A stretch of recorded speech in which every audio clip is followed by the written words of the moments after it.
This is Akashvani. In the program Spotlight, now we bring you a discussion on assembly elections in Haryana. The participants are Jayanto Roy Chaudhary, political analyst, and Rajesh Lake, anchor. Polling for the 90-member Legislative Assembly in Haryana commenced today with a total electorate of 2.03 crores set to decide the fate of 1,031 candidates. The Prime Minister has called on citizens to participate in record numbers, emphasizing the importance of the electoral process. Our Haryana correspondent Ashwani Kumar Sharma has filed this report. Polling for the assembly elections in Haryana held peacefully. So far, more than 61% voting has been recorded. A lot of enthusiasm was also seen among the youth, elderly and disabled people regarding voting. Elderly people above 100 years of age went to the polling booth and exercised their right to vote. A total of 20,632 polling booths were set up for voting and adequate security arrangements were made at all the polling booths. Police and security forces kept a close watch on every inch of the place. Various famous personalities, sportspersons and politicians cast their vote and motivated people to vote throughout the day. Today, the political future of 1,031 candidates contesting the Haryana Assembly elections has been locked in the EVMs, which will now be revealed on June 8, the day of counting. The prominent politicians whose political future was at stake today include caretaker Chief Minister Naik Singh Saini, former Chief Minister Bhupender Singh Hooda, former Deputy Chief Minister Dushyant Chautala, former Haryana Home Minister Anil Vij, and INLD leader Abhay Singh Chautala, and several young politicians. Jayanto, any comments you would like to make? Well, yes, it's been quite a hectic day. Up to 61% voting, which is very good. Haryana polls is going to be hotly contested. There's going to be quite a fight there. As you know, in terms of caste, though it is said that there is some caste polarization, but as we see it, most of the voting is not merely on the caste line. So this electoral contest is expected to be bipolar. Showdown between the ruling BJP, yes, that which is true, aims for a third successive term with its double-engine government, and the Congress, which seeks to unseat the ruling party amid claims of growing discontent among key groups including farmers, unemployed youth and wrestlers. So what are the key issues driving voter sentiment in this election, and how are they different from previous assembly elections in Haryana? Caste issue, of course, is certainly a factor, but that is not going to be the sole determining factor. Things seem to have gone beyond caste this time. So one is, of course, the farmers' issues. The farmers have been, agitating for quite some time. They basically want higher prices for their produce. Farming is becoming increasingly uneconomic in most parts of northern India. So there is a reaction to that. To a large extent, farmers' issues have been addressed by the central government and by the state government, and therefore not be a solid unified farmers' movement behind one party or the other. But yes, farmers' issues are an important factor, certainly in these elections, and they have become an important factor in the last few elections. Before that, farmers' issues had shifted to the background because Haryana is no longer just an agricultural state. It is a highly industrialized state and it is also highly urbanized. That we are seeing, there are many parts of Haryana where voting percentage is actually very low, and these are mostly urban settlements very, very near Delhi. Now, the other two major important issues are youth, because after many years, Haryana is seeing youth unemployment. Youth unemployment had gone down considerably in Haryana in earlier days, but in recent times, despite industrialization, we don't see much of youth employment happening. Mainly because factories which had, shrunk their production during COVID are slowly coming back to their pre-COVID manufacturing capacities, which means they are not taking on new workers. The growth is over the years, the COVID years. So that is their growth in production, but that does not mean that they have to take on new workers. They already had workers who were not being fully utilized. Now they are fully utilizing them. That means there is a shortfall in employment. That is one major issue that is there. Both sides have made promises about how to tackle youth unemployment. Let us see which side is taken on by the youth. Where does the youth vote shift? Certainly the youth vote is going to be a decisive factor in this election. The other major important issue is industrial workers. Industrial workers' wages have not really grown over the last few years. Whatever growth has been there has been negated by inflation. So consequently, they are not absolutely happy. And as we said, as we discussed, during the COVID, there were layoffs, which has been more or less rescinded. Many of them have come back to work. But obviously, their benefit level, their economic levels has declined. So that there is a sense of discontent there.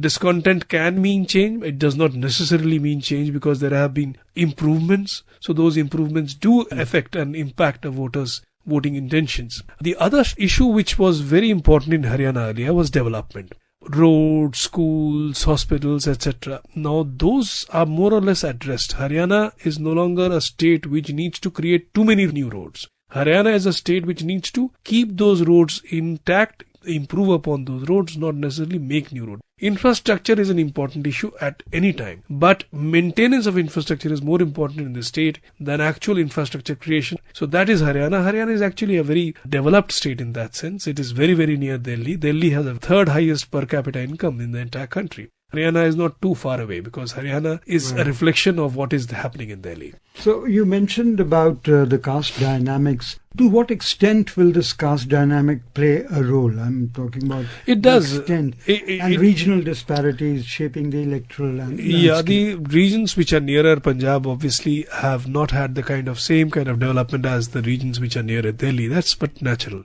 You have an NCR policy. You naturally want to connect with the capital. So all those factors are there. But the parts which are nearer Punjab are actually more agricultural. So therefore that kind of development will never happen there. But will caste be a factor? It can never be discounted. It will be a factor. I have a feeling that this is going to be one election where caste is not going to be that big a factor. It will be a factor, but it won't be the kind of factor that it was in earlier Haryana elections. The three issues of farmers, of youth and of industrial workers will take center stage. Youth, you mean the employment opportunities? The employment opportunities or the opportunities to set up their own businesses, because Haryana, again, as I said, is an aspirational state. It is next door to Delhi. People just don't want to be workers alone. So what impact do you think the national political developments such as the economic policies or central government initiatives will have on the outcome of this? It'll have a tremendous impact. Haryana, as I said, is just next door to Delhi. Any decision can have an impact on it. But then the thing is that some of those decisions are very good decisions, like the PLI policy, but those decisions do not normally affect the life of an ordinary citizen. If you set up a chip manufacturing plant tomorrow, it doesn't really change the life of a citizen in that part of the country, because those who design chips or those who make chips, they are highly qualified, highly technically proficient people. You might have to bring them from abroad, in fact. You might not even find them in India for that matter.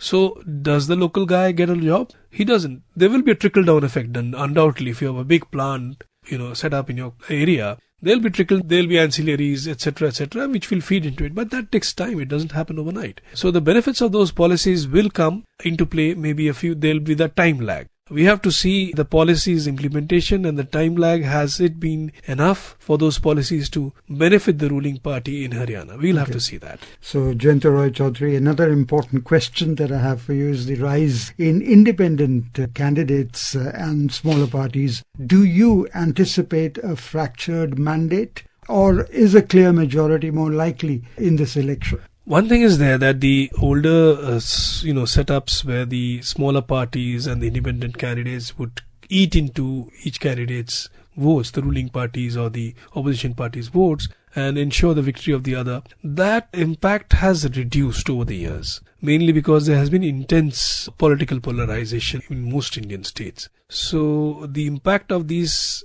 candidates is lessened. But you cannot say that it's over. It's not. They are there. They will still continue to be local factors there. But they are not going to be that decisive factors. The individual candidates, usually it is said that in state elections, the individual candidate matters a lot. It does here too, in Haryana especially. But at the same time, parties matter a lot. What the party's mandate is, what the party is promising, it matters quite a lot. So let's see which way the dice really rolls. But the interesting thing is that most of the parties have given women a lot of seats.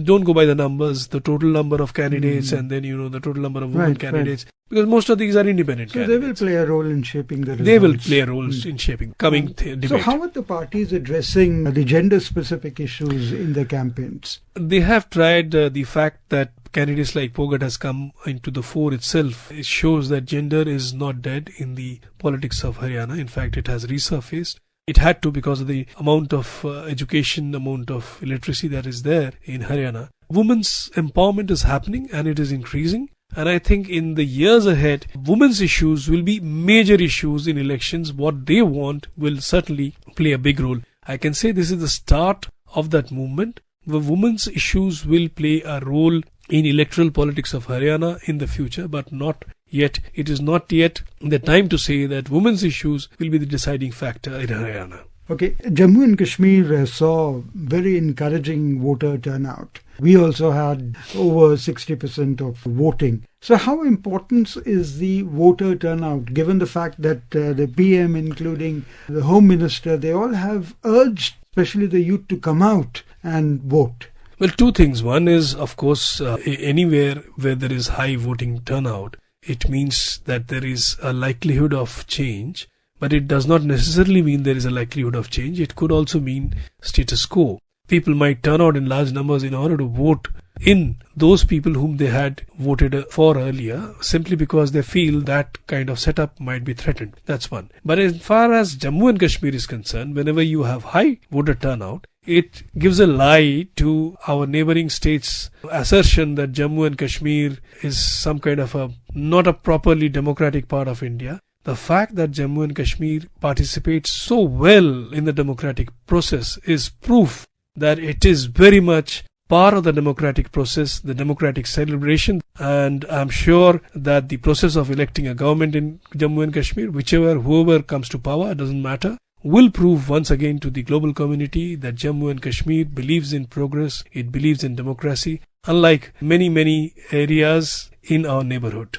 To facilitate the voting process, a total of 20,632 booths were established across the state, and polling continued till about 6 p.m. with tight security arrangements in place. Any comments you would like to make vis-a-vis the preparations done by Election Commission? The Election Commission has been doing a commendable job at all times, and the fact that they have managed to hold an election in Jammu and Kashmir so well is proof that they have really got their act together well. And it is also proof that the people wanted to participate in the elections and they wanted it to be a good election. They did not allow those who could have disrupted these elections to succeed. So that is, I think that's a victory for Indianness, that's a victory for democracy. Okay. And what about the new voters in the Haryana Assembly elections? Were their issues also addressed during the campaigns, and how much of importance do they hold in the election process? When we speak of the youth vote, when we speak of the issues which affect youth, then we automatically take into account those who are new voters, because these new voters are actually in that critical age group of between 18 to 21, 25. So these voters are obviously very important, because they come out in almost 100% numbers, unlike older voters. So that is one. And secondly, obviously, anything which touches the youth, issue-based issues are there. So youth are highly motivated and highly charged,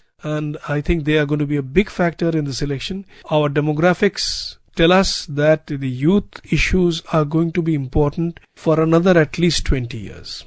Now we await the outcome of the elections. Thank you so much, Jayant Roy Chaudhary, for being with Akashvani. Thank you so much. You were listening to a discussion on assembly elections in Haryana. The participants were Jayant Roy Chaudhary, political analyst, and Rajesh Lake, anchor.